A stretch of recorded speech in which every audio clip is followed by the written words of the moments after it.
basaba ne banyabo mbalamusiza eri Nyanza Amani Kavuma ndi musajja musubuzi mu kibuga Kampala nkolera mu Pentagon Plaza eduka PC181 ebbanga lyonna bannamawulire tuzenga tulajana ku nsonga z'amataba okutuuka olwaleero twategedde ekituufu basaba ne banyabo oluvannyuma President Museveni olwotusuubiza akasente kano akamataba ebbanga eriiso omwaka oguwedde paka leero tubadde tufunanga sente naye twagenze mu finance yatuwadde baluwa etulaga nti esente zaatuuka ewa Prime Minister wa Mama Nabbanja ng'ennaku z'omwezi 13 mujjukire bulungi twali twategeeka okwekalakaasa ng'ennaku z'omwezi 25 mwezi oguwedde nga 15 mwezi oguwedde ne tufuna ebbaluwa okuva mu finance ng'etuyimiriza ewiiki 3 era oluvannyuma lw'otuyimiriza twagenza okudda mu finance ng'etugamba wano temukyalinawo kye mwagalawo esente ziri wana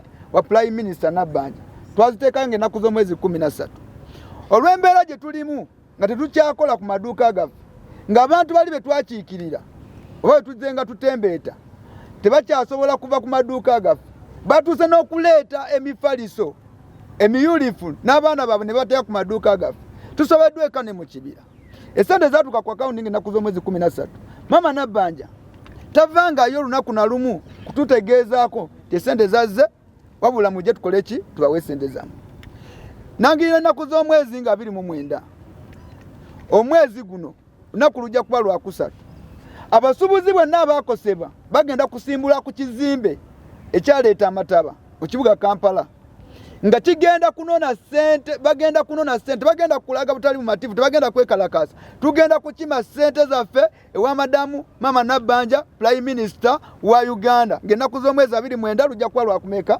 lwakusatu ntegerekeka bulungi olw'embeera nti abantu bano babuliddwako omuntu gye baddukira twasazeewo tukwate ekkubo twolekere ku ofiisi ze ng'ennaku z'omwezi 29 singa zinaatuuka nga tannateeka ssente ku akawunti z'abantu baakosebwa buli kimu kye baatusaba twakikola buli kye beekwasa kyonna twakikola abantu tebalina kyakulya abantu tebalina kyakulya Pulezidenti Museveni yagamba olunaku lw'enkya Mama Nabbanja yabigamba nze kennyini Mama Nabbanja nkugambye otukole ku bantu bano abasuubuzi naye naffe n'ebyokubaddamu tetubiina Mama Nabbanja lwaki abantu obalabye ennaku amazima n'ebyokubagamba byatulema Mama Nabbanja amazima byatulema Pulezidenti w'abasuubuzi nkulayirira olwaleero Pulezidenti w'abasuubuzi nkulayirira olwaleero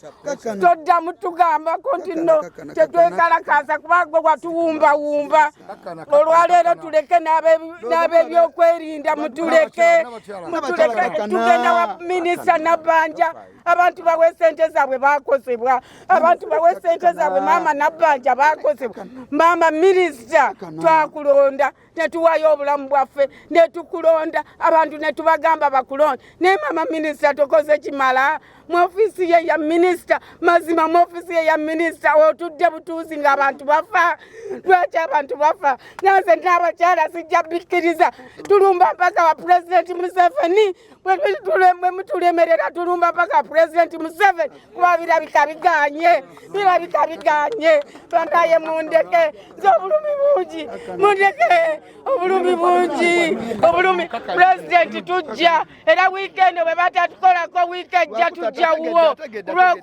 kulwokusatu Mama Nabbanja nze nkoye abantu okumbeera nga bambuuza ebibuuzo n'ebyokubaddamu kati byannema firwa weetuli Mama Nabbanja sente zizo sente zaffe abaafiirwa muzitule sente tuzikozese abantu bali bubi abantu balwadde abantu bafa abaana baabwe tebagenze mu masomero sente muzeebakidde buli kimu kye mwatusaba twakikola twakimaliriza lwaki temuteekayo sente z'abantu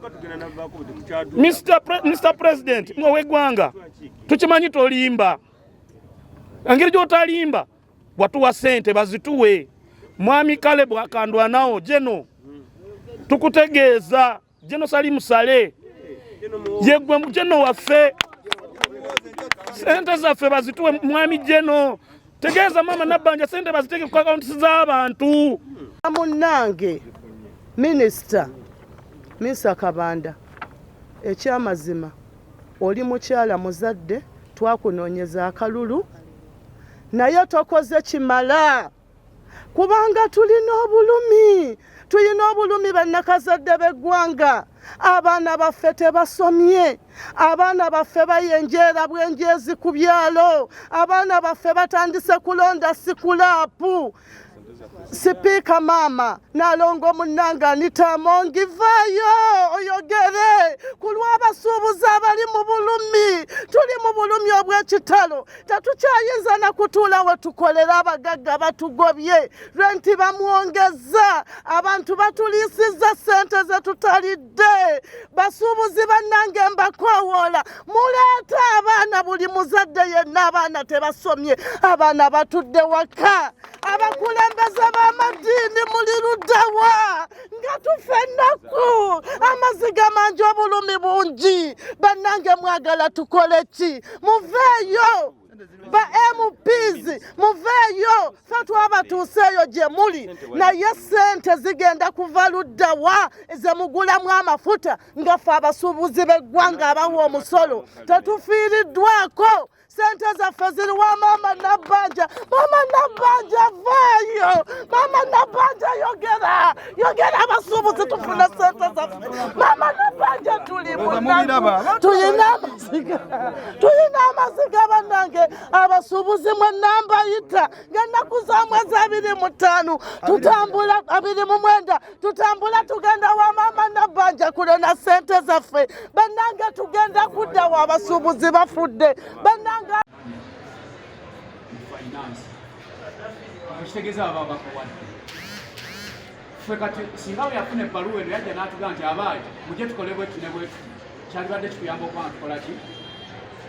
Tuwooyawooya abantu bano tubategeeza ekiddako. Naye naffe tuli mu bbanga, tewakyaliwe ndala yonna oluvannyuma lw'ebbaluwa eno okufuluma eyinza okuba nga eyitibwamu okubanga ssente ziyita mu kkuba eddala lyonna nga sikuobye. Bwe babaga nti jangu ono ne bw'oba otufuukidde ekizibu ng'oganye okunona ssente z'abantu. So tusaba Maama Nabbanja atubuulire w'atuuse, oba kati ffe ku ssaawa eno tugamba nti olwokusatu abantu bagenda kujja wali y'abatuulemu abannyonnyole, kuba naffe abakulembeze tuzitoowereddwa ng'abantu. Tuba tutte maaso ga minisita wa Kampala, tuba tutte maaso ga prime minister, tuba tutte maaso ga Idi wa Kampala, tuba tutte maaso g'abakungu bonna bonna abavunaanyizibwa ku ssente zino. Tuba tutte mu finance meeting nga tuzituula mu kiro okulaba abantu bano tebasobola okufuna obwejja. Naye bwe twogerera essaawa eno tunoonya ansa y'obbawa etubuze. So tusaba abakungu abavunaanyizibwa muveeyo ku bantu bano bangi baavu nnyo. Tolina nabo oyinza kinnyonnyola muntu nga ye atuddeeyo mu ofiisi nga talinabo. N'abantu bano baavu, naffe tunoonya ekigambo kyokka nga bakikoze eki kitubuze. Era nze mbasaba ng'abasuubuzi musigale nga mukyakkakkanye, kubanga siyinza omuliro teguzikiza muliro. Mukakkane katulwaneko naffe tulabe nga basobola okubasasula mangu, kubanga ssente zammwe omukulembeze w'eggwanga yazibawa era yaziteeka mwali mu fayinansi. Era ssente ezo tubakakasa bulungi nnyo nti n'obujulizi tubulina 20 biliyoni zizino wano, 20 biliyoni ziri confirmed. Omukulembeze w'eggwanga bwe yazissa mu fayinansi zavuddeyo dda, ziri wa prime minister's office. Mugende muzijjeeyo naye temuteekawo mbeera. Iffe ng'abakulembeze b'Afrika tugenda kulwana bwezizingirire okulaba nga tutuukirira bakama baffe bano abavunaanyizibwa ku nsonga y'okubasasula. Tugenda kubatuukirira era tubasabe ensonga yammwe bagikoleko mu bwangu ddala nga tekyetennatuuka. Naye tubasabe musigale nga mukyali bakkakkamu era nga tukusa bulungi nti ensonga yammwe tugenda kugirwanako mufune obwekati.